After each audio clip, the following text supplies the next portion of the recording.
Miko si musang kecil yang bersuara aneh di hutan bunga cerah, hiduplah seekor anak musang bernama Miko. Ia berbeda dari musang-musang lainnya. Suaranya aneh.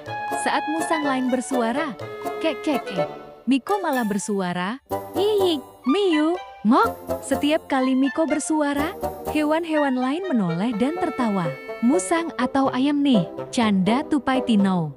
Suaramu seperti gabungan bebek dan kucing, tawa si kelinci Lulu. Miko hanya menunduk malu, tapi dalam hatinya, ia percaya.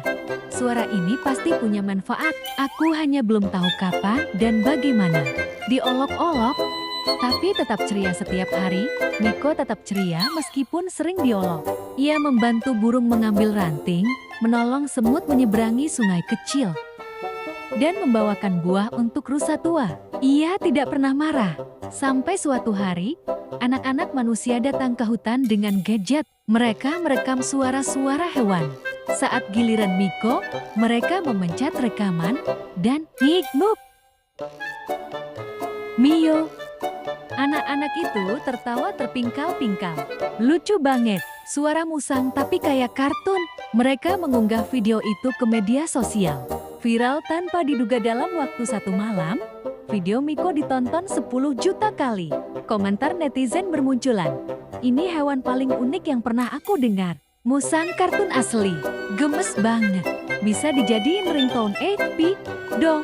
Keesokan harinya, tim peneliti datang ke hutan. Mereka mencari Miko, ingin merekam suaranya lebih jelas. Bahkan stasiun TV anak-anak datang dan menjadikan Miko bintang acara edukasi hewan. Miko yang dulu dianggap aneh, kini jadi bintang hutan.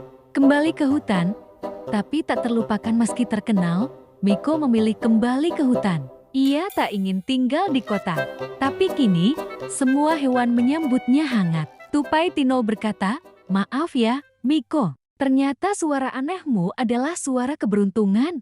Dan sejak hari itu, Miko tak malu lagi bersuara. Bahkan ia mengajarkan hewan lain untuk percaya diri. Pesan moral: jangan malu dengan keunikanmu, yang membuatmu berbeda.